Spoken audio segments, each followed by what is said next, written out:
What's going on, everybody? Welcome back. Welcome back to another late night in the BrewLab with me, Lone Fox, your brewmaster in chief. And tonight in the BrewLab, I'm coming at you with a really spicy deck. As you can see, I've just come off the back of a victory. Those of you with some sharp eyes might see the cards in the background, but the card I'm talking about is Voice of the Blessed. And I've built a few decks around it, and what I've decided is that Boros is the best color combination for this card. It can obviously find many homes. I've seen it being played in Orzhov Clerics, of course. Makes perfect sense in that deck. I've seen it being played in Selesnya LifeGain, of course. Makes perfect sense in that deck too. And so I've built one of the Selesnya ones just to show you the one. I might even do an entire video on the Selesnya LifeGain, but it's just kind of a little bit cheesy. It's the kind of stuff you run into all the time on unranked ladder, or you know, in gold and plat. It's a little bit gross. It's gotten a bunch of new pieces, but it's basically Trelisara, Moondancer, and Voice of the Blessed in the same deck. And they both do the same thing, where they just get a +1/+1 counter whenever you gain life. And with Lunarch Veteran and Prosperous Innkeeper having that trigger, whenever a creature enters the battlefield, you gain 1 life. And the Righteous Valkyrie being the third way that we can trigger when things enter the battlefield, because everything's a cleric, including Torrens here.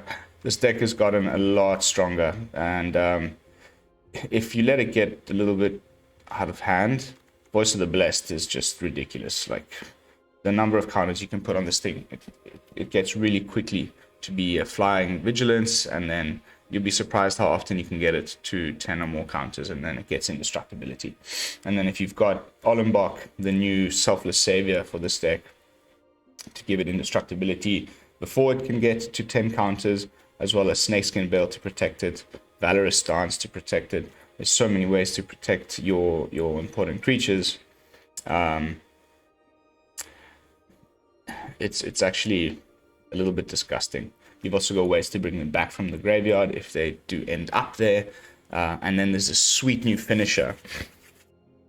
All the creatures that we have with +1/+1 counters gain flying and become angels with 4/4.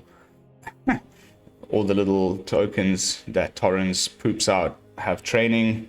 He has training. Everything's got +1/+1 counters. Suddenly everything gets in the air in the late game. You can swing in. And then I've put in a sneaky one of Doomscar, because we do have many ways of making things indestructible. We can sometimes have this foretold in the early game and just leave it sitting there, and then for 3 mana plus maybe 2 from the Valorous Stance, you can make 2 things indestructible, one with Ollenbock, which costs no mana, one with Valorous Stance, and then sweep the board, and you're left with 2 of your, probably do it on Trelisara and Voice of the Blessed, and keep the rest.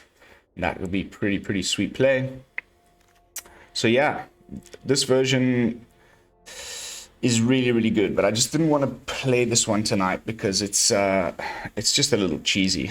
To be honest, it's a little bit too obvious. It's a little bit too done. And so I started exploring the alternative options from the 2 obvious ones that I mentioned, Orzhov and Selesnya, that I've shown you, and that's what brought me to Boros. And something special happened. Because of course we get to play with Showdown of the Skalds, which is my favorite card, probably. And Blade Historian, and you know, Angelfire Ignition, like some of my favorite cards, all in one deck.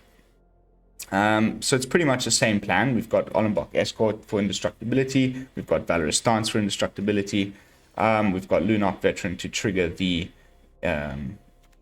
Voice of the Blessed, and we've got Righteous Valkyrie to trigger Voice of the Blessed, which is less than in the Selesnya deck. We don't have access to the Innkeeper, but it doesn't matter how the Voice of the Blessed gets the counters. It doesn't have to be LifeGain. It can be LifeGain, or you can just put counters on it. And we've got 4 copies of Luminarch Aspirant, And we've got 2 copies of Angelfire Ignition, which puts counters on things.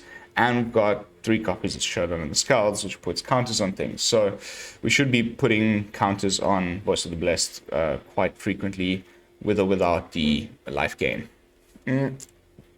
But we've also got LifeGain hidden away inside our removal spells. We're running 3 copies of the new Lantern Flare, which you can cast for 2, and then it only deals damage equal to the number of creatures or planeswalkers. Creatures you have in play.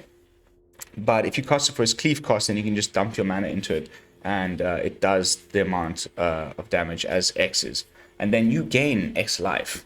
So it's nice to like remove a creature, because we do go pretty wide, and then you can just do it for 2 mana at instant speed, remove a creature, and gain the amount of life as the number of creatures you control. But it doesn't really matter how much life you gain, although sometimes it is pretty relevant. But as long as you just gain 1 life, and it pings all of your stuff, it triggers all of your stuff, that's usually good enough.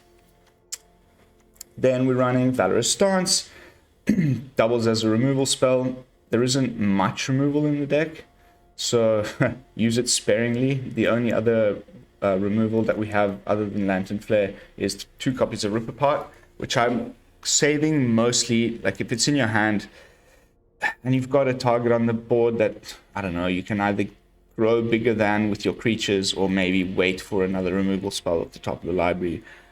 Do so, because who knows, the next turn the opponent might end up casting a class enchantment, and then that's when your Rip Apart becomes really useful. I'm kind of saving it for the enchantments and artifacts. Then 4 copies of Righteous Valkyrie. Obviously, there's a definite cleric sub-theme. They're all clerics. So everything that enters a battlefield is going to trigger the Valkyrie. And then we've got ways of getting stuff back from the graveyard, and I really like this. I did this a lot back in the day when we still had Selfless Savior, where you can sacrifice Ollenbock during combat, give something indestructibility and lifelink. It ends up in the graveyard. Your Warsinger gets through because it has trample, and you get the Ollenbock straight back the very same turn that you sacrificed it, and it's now ready to be sacrificed again and give something else indestructibility. It's also kind of that same thing we had with Lurrus and Selfless Savior and Alseid of Life's Bounty back in the day. Make it sound like it was forever ago. It's only a couple months. But yeah, and then at the top end, we've got 2 copies of Blade Historian. Once everything's like huge, maybe Righteous Valkyrie is buffing everybody, suddenly game ender, you just top deck a Blade Historian, poof, drop it on the board, everybody gets double strike, GG. Your Voice of the Blessed with double strike, even if it's a 6/6/7/7 with vigilance, is nice. And of course, you can gain life with Ollenbock and put the lifelink on your vigilance guy as a way of surviving into the late game. It's great. And as if the deck wasn't good enough, we're running 2 copies of Hofri.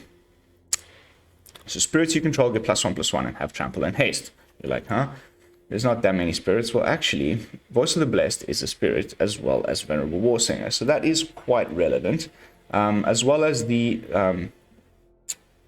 disturbed side of the Lunarch Veteran, which can also be relevant. It becomes a 2/2 with trample and haste. That's pretty cool.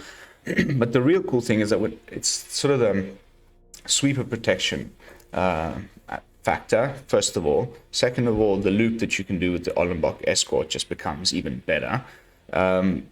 Whenever you sacrifice it, it's dying, and whenever another non-token creature you control dies, exile it. If you do, you create a token that's a copy of that creature, except it's a spirit in addition to its other types, and it has, when this creature leaves the battlefield, return that exile card to its owner's hand. So basically you sacrifice your Ollenbock pre-combat, for example, it dies, comes back, triggers on your Lunarch Veteran and on Righteous Valkyrie, goes off. It's now bigger because it comes back as a spirit and it has haste and trample. And you can sack it again and give another thing indestructibility and lifelink. This is still before combat. And then attack. and then you'll probably get it back with the Venerable Warsinger at the end of combat. It starts to go loopy, the things that you can do. And the sweeper protection I meant is if Hofri is in play and nothing has come back as a spirit token yet, and they sweep the field, all your stuff comes back as spirit tokens. Only Hofri dies. So the following turn, you can just keep on attacking. We've also got a couple of manlands that'll help us do that. Post sweeper, we're running 2 copies of Field of Ruin to deal with the opponent's manlands. I did sneak in 1 copy of Lorehold Campus. It's been a while since I played this card, but I did like the ability to scry every now and again. It's just a one-off. You know, the shuffler invariably ends up putting it in your opening hand. But then we've just got 4 pathways, 4 of the new Sundown Pass, and the rest are basics. And that's the deck. Blessed Boros. That's the one we're going to be taking onto the rank ladder today. So I've done enough talking. Long-winded way of introduction, but I felt it was necessary. Let's jump into some games. Now at this point in my videos is when I like to do a little bit of self-promotion. So if you have not subscribed to the channel yet, kindly consider doing so. We have recently broken 400 subs. I will be announcing the new milestone for 500 subs tomorrow. I'll do a little announcement video. There'll be some sort of a giveaway. I still have to figure out what to give away, but I've got some ideas. So tune in for that.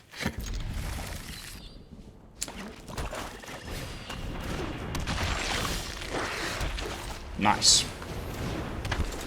Very nice. Ooh, the audio feels very loud.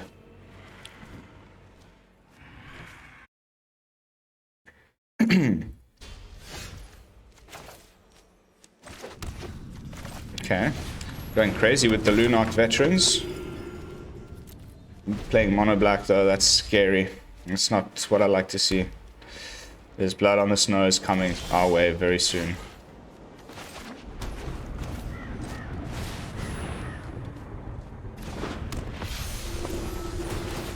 If we can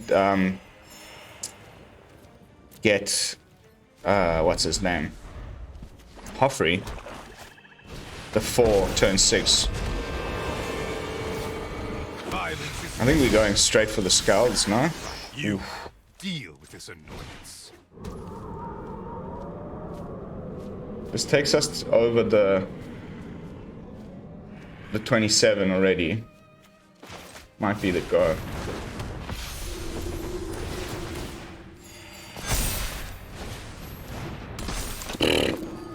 Ha 41 HP.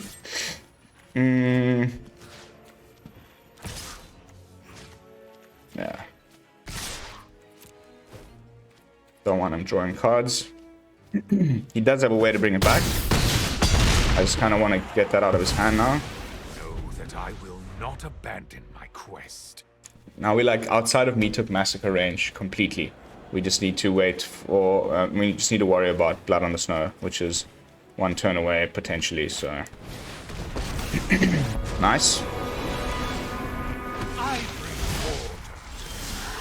bring order. You fight for me. Oh, that is just nasty. But Blood on the Snow is, yeah. Very, very big problem, of course.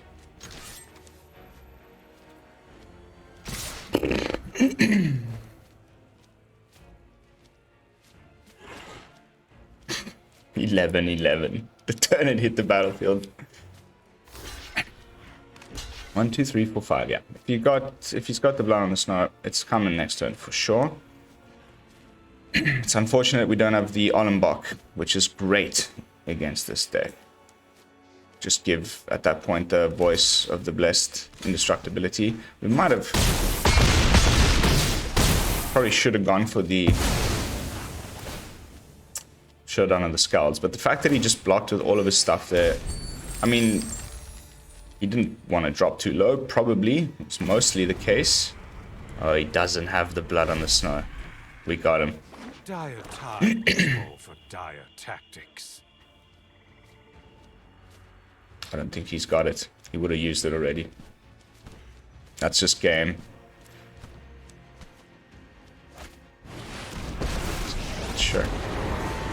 still game. If I won't be given a second. Well, darn. Looks like you flunked out. Mwah. 63 life.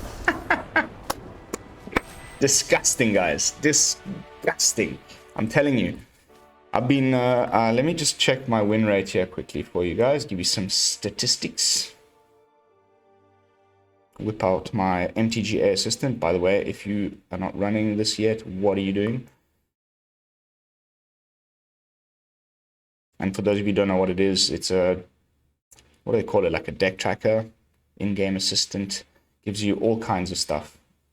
You know, collection, stats, opponents, who you played, your deck's win rates, etc. So with this deck,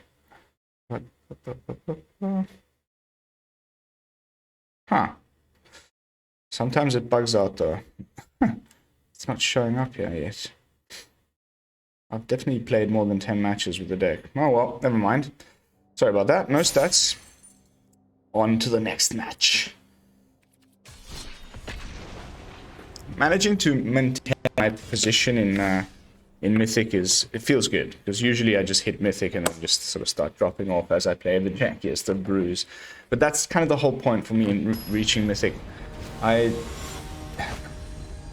prefer the gameplay there because it's better opponents, the decks are better. So I want to get there so that when I am playtesting the stuff for the channel, it's the real, you know, it's the real deal, it's the real meta. But I can't playtest that stuff while I'm in Platinum and hope to get here. So I have to play the meta decks to get here, off camera, and then jank. And that's going to be the pattern.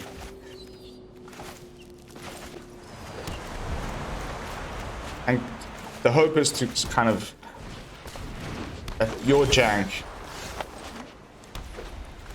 Oof, another Luminarch Aspirant off the top. So that you find something that breaks the meta. That your jank kind of starts beating people a lot in Mythic. Then that's kind of the dream. At least for me. Double Aspirant is great, and a Showdown to restock. We just need to top deck a 4th land.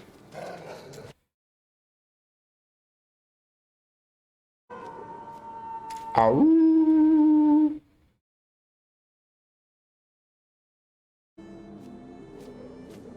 Okay, sure.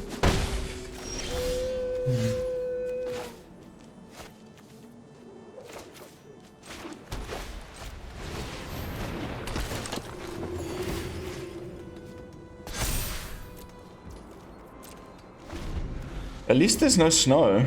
It's kind of weird to see. It's probably a completely different game plan. There we go. It's just wolves. And he's just using Jaspera for ramp, or is it like a brew?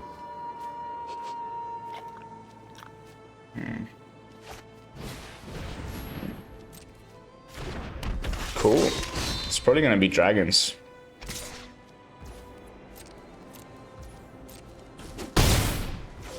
I think we start showing down some Skalds.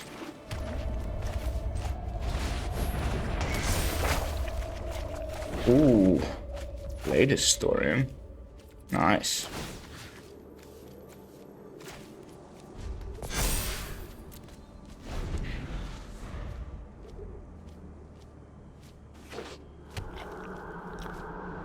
Guess we just have to play the Blade Historian. Okay, so it is wolves. He's just using the Gruul ramp package. It's a weird choice.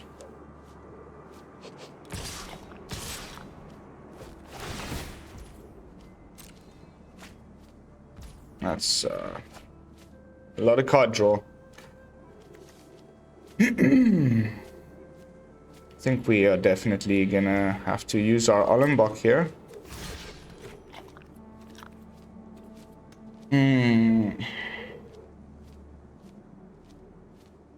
Maybe we just let the Blade Historian go.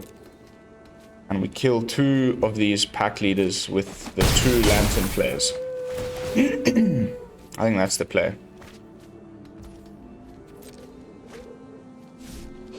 He's played a land already, but he could still have Snakeskin Veil via the Jaspira. I'm hoping he does something here. Oh. Okay, pity. To have to sacrifice the Ollenbock now is not nice.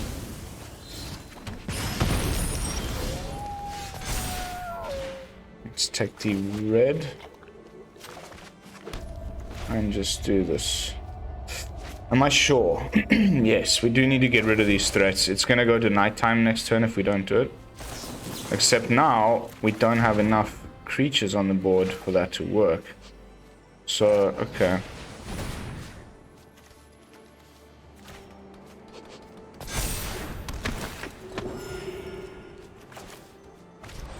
Now we've got 3. Pardon me.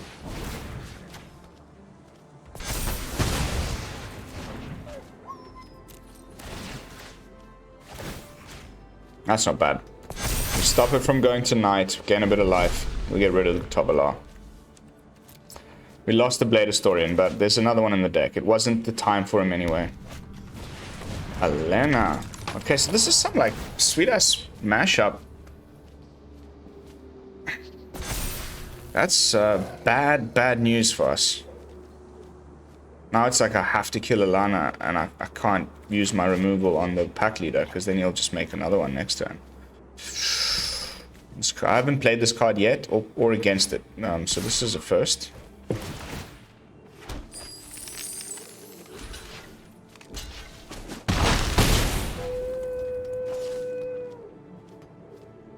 Might have some removal for my Aspirant. Ooh, I don't want to watch. What could we top deck that'll get us out of this one? Ooh, Reckless. Baby. Oh, that might be something.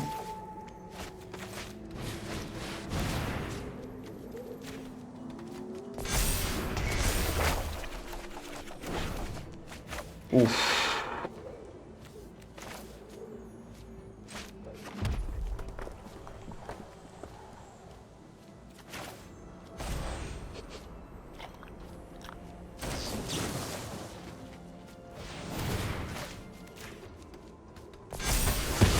We can just get to next turn. Things are looking pretty interesting. And I think we are okay to do so. Ow. Ow, ow, ow, ow, ow. Tovalar's back. What do we play? Do we just go... I think it's Valkyrie into Warsinger. We can't play Hofri. It's too much of our mana. It goes towards Hofri. Hofri! Darling. Okay, we take the 6. Gives it extra trample damage.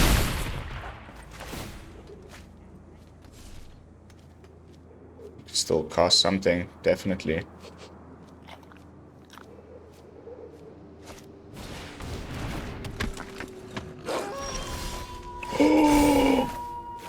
Oh my goodness, we just, I mean, well done opponent. He's got a really good little curve out there.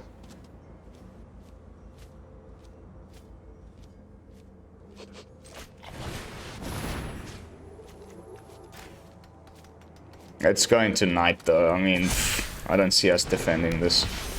Let's try.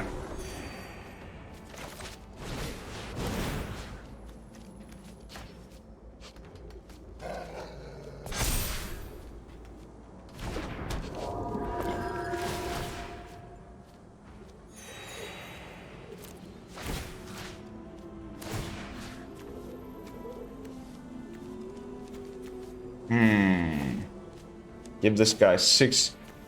He's got the cave. Ooh, this is gonna get interesting.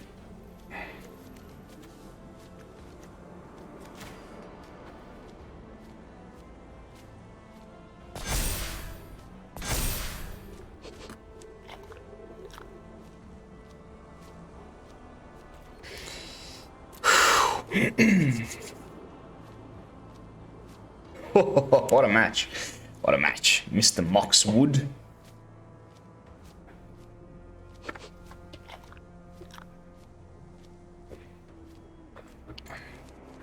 I think the opponent's doing some quick math.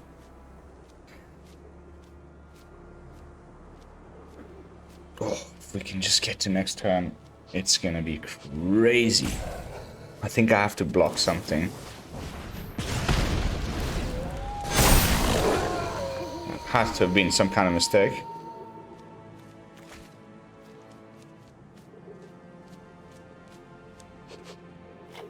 It's a big board. It's a big board. And he can give something the Uber trample. I think that's probably what he's gonna do, unfortunately.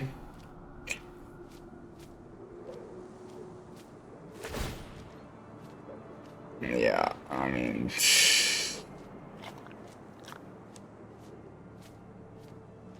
Just attack full squad.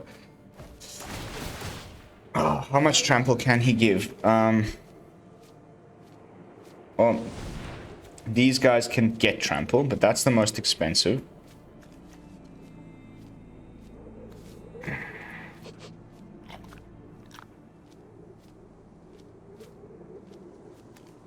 And then this guy can give potentially 1, 2, 3, 6 additional trample somewhere. This is a tough one. I think what we want to do here is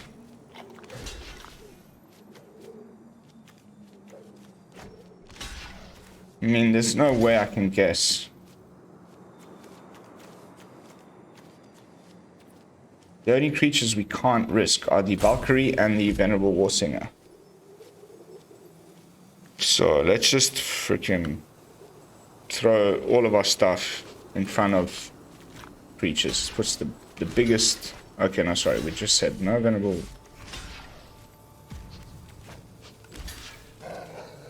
That's all the biggest ones. He gets through for 4 for sure. I mean, for 7 for sure, and then...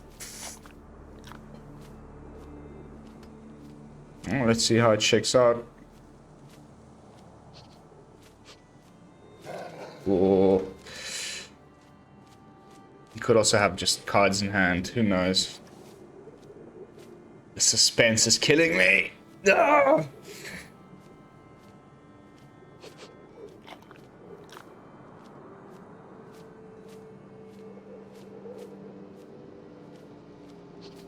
We give one of the pack leaders trample, maybe.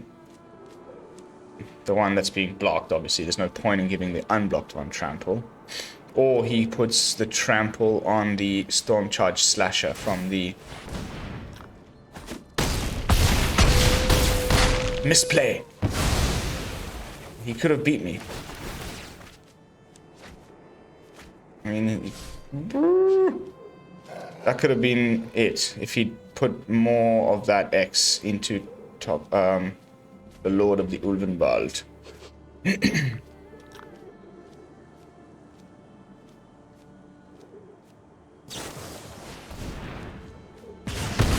No, he got the dragon. Oh, that's a disaster. That's just lost us the game.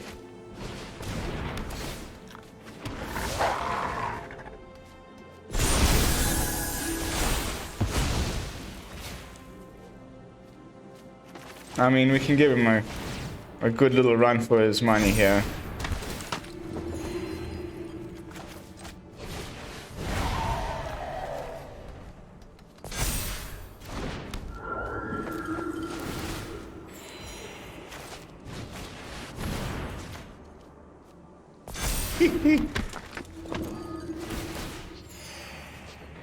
$14 damage.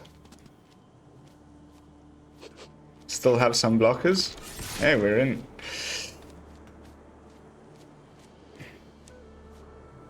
He's got the Jaspera, so you know.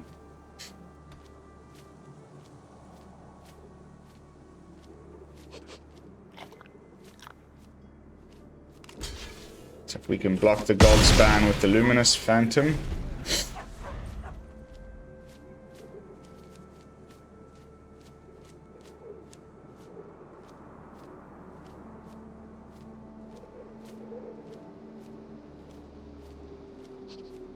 Just that horrible feeling of having no cards in hand and the opponent has a full hand.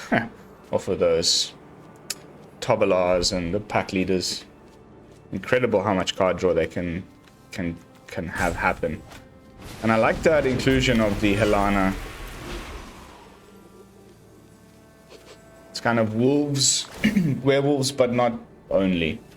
It's also sweet, it's not nighttime anymore. I'm just gonna go full send? Nah. Really?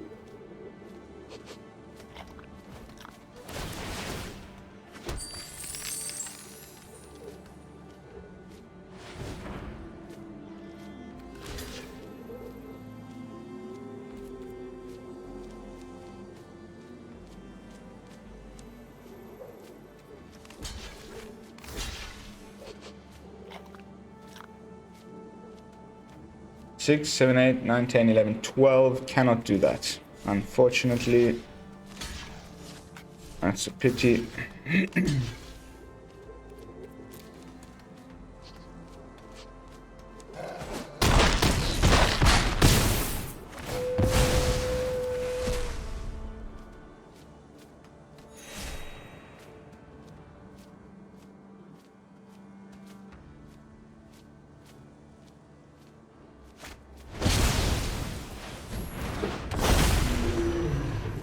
Nice.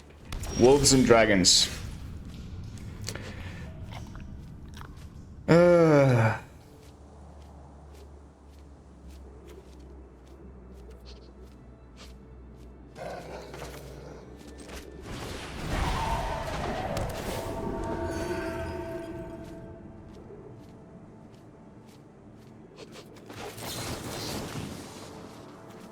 What's the most important target here? The region or the...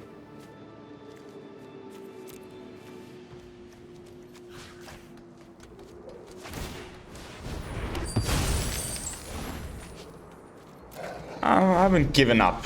Let's see if... You know, it seemed like I was giving up earlier.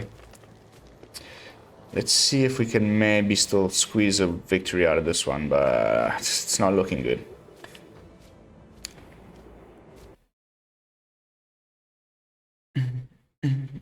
By the way, thank you to everybody for tuning in last night. It was so much fun. The wigs have gone into the repository for next year. When we reach, 2,000 subs, then I'll have to bust out some vintage wigs again. And those of you who were there, you will know and you will remember. Thank you. It was so much fun, and I can't believe we've broken 400 subs. What's the guy doing? What's this guy doing? What's all this mana for, huh? Okay, it's gonna be game. Well played, opponent. I'll be enough of a gentleman to see it through to the end. Just attack.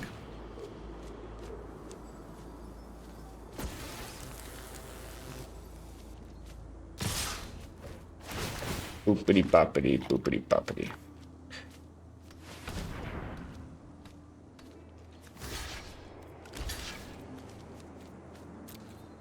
The region will even do an extra point of damage to me, even if it wasn't, already enough.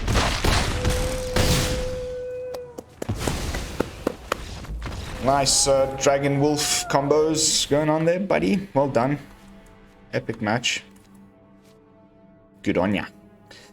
I was thinking about moving myself down here. It's like the only real bit of information on that side of the screen is my count, like how many countdown timers I have left. That's not that relevant. Whereas this side I'm like covering planeswalkers and other things. Let me know what you think in the comments. Should I keep the camera on this side? Should I keep the camera on the other side? Does it not bother you at all? Should I turn off the camera? You don't want to see this ugly face. Let me know in the comments.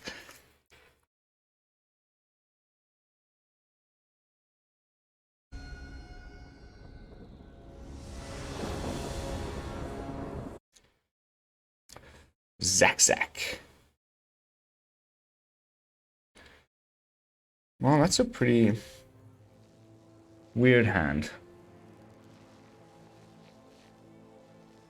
It's very risky. I think we have to mull. That's a lot better.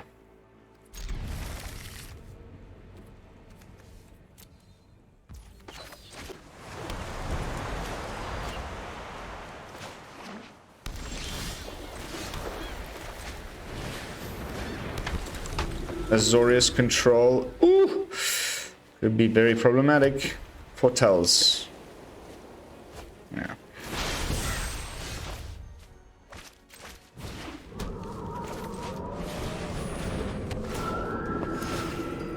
Maybe he'll wait to sweep the board one more turn and we can hold up Lantern Flare. That's my only hope here. Doomscar. Okay, nice. Or maybe it's a counter spell, you know?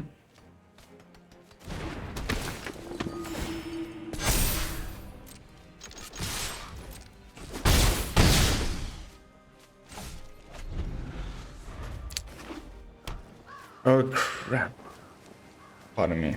I thought it was the indestructibility spell. I misread the card. Okay, so we have counterspell? No? No? So what is that?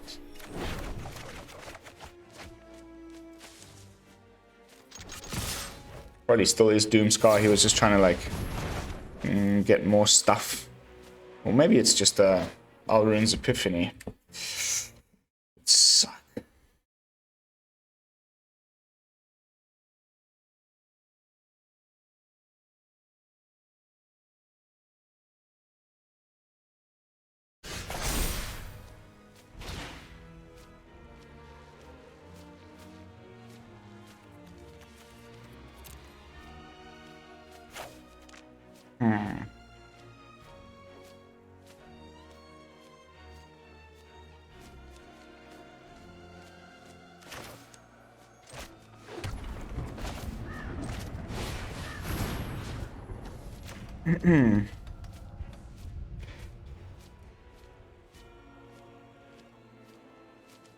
I've kind of thought about it. If it is a counterspell, he's been saving it until this moment. Fine.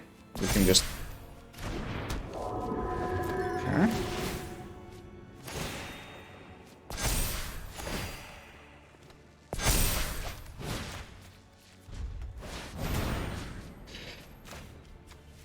Oh, I knew it.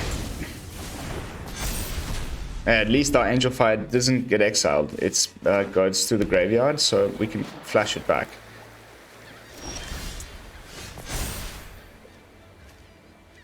I feel like I definitely sequenced that correctly.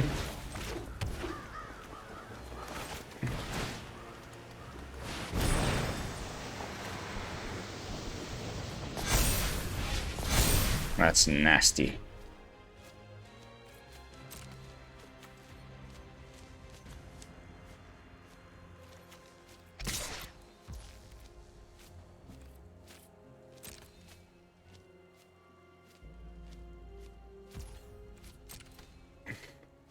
The only thing I'm worried about here now is obviously bounce spells. We don't have any way of gaining hexproof, but we've put a considerable amount of life gained. If they don't find the answer now, it's cheat.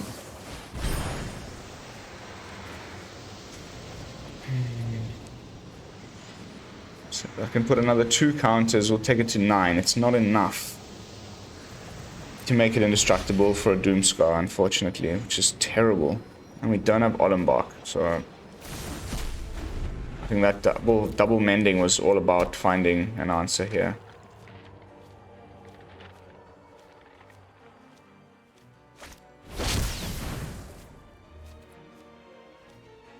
Okay. Mr. Faithbound, welcome to the party, mate. How are ya? I can get rid of your front side. 1, 2, 3, 4, yes. And then later, I can get rid of your backside with Ripper Pot. Hopefully there isn't another sword coming. It would be pretty annoying. Oh, nice. Oh. Oh. Test the talents. No.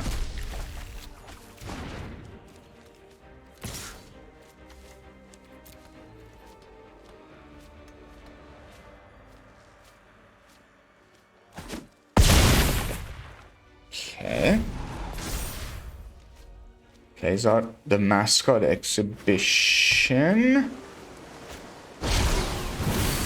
That's still okay. Oh, come on. Oh, come on. Okay, so now we can force the block with the Faithbound Judge. Unfortunately, that loses us our ability to remove it when it comes back, and he has the mana to do so, but it does need to wait 3 turns before it has that automatic win. And before he kills our den, let's get rid of his field. I'm feeling groovy. Oh, it was another voice on the top. Any other trigger, like any creature, even just the den, when the den of the Bugbear activates, it makes a little 1/1, and then we've got the Lunarch Veterans in play, would like grow the voice during combat. It's also a really sweet play. Alright, that's convincing. Would have gone a lot different if the opponent had found his Doomskars, but maybe it wasn't a Doomskar deck. On to the next one. Time for our final match. Hoping to end on a lovely victory. Just to really prove to you guys the power of this deck. It's kind of LifeGain aggro. And that's exactly my cup of tea. It's just LifeGain feels, like I said, super cheesy, but this is like a Boros Clerics, which I've been trying to build every single set since we lost what was it called? Speaker of the Heavens, 1/1 that made 4/4s when you had certain life total. Remember that? And we lost Speaker of the Heavens, and my aggro clerics deck just kind of died. And now with the Ollenbock Escort, it feels like it's back. Pardon me. Well, that's a mulligan.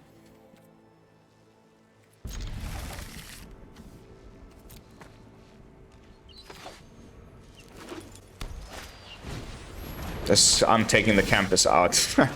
This is like ruined 3 starts now. And what did I tell you? If there's one of, it's always going to be in your opening hand. It's horrible, horrible, horrible.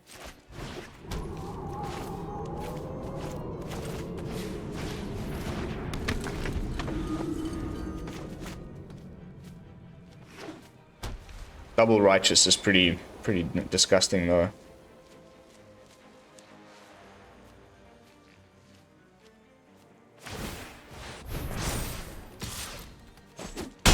So is Paladin class though, we need to get one up. There we go. Answer to Paladin class found.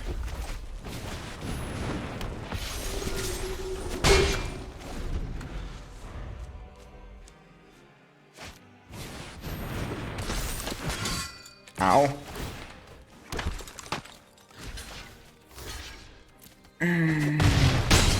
That's a little problematic, isn't it?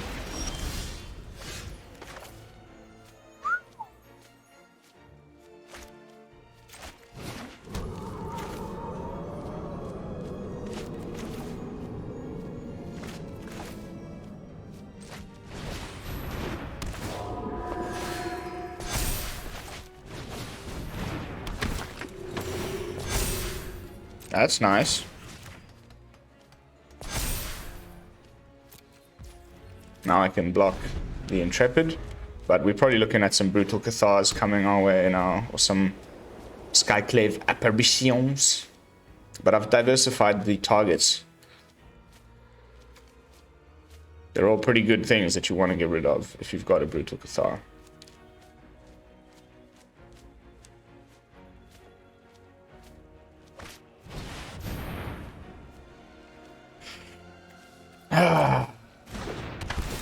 Just what I was not hoping for.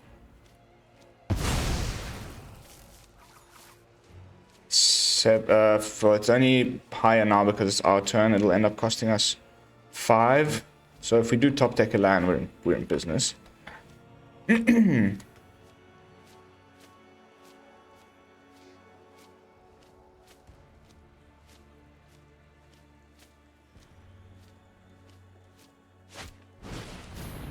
Chaplain of Arms.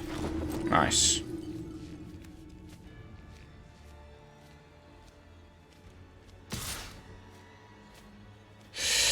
That's a pity.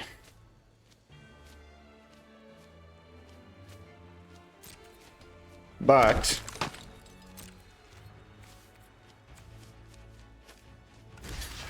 I can use it to my advantage. The old block and sack.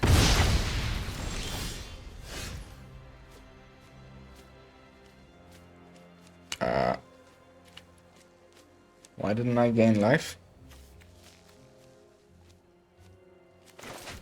Oh, that's a nice top deck.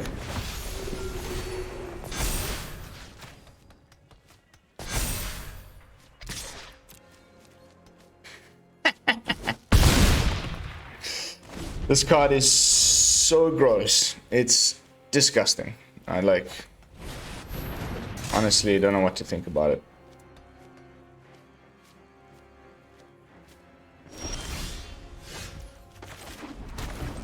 And you'll probably just concede now.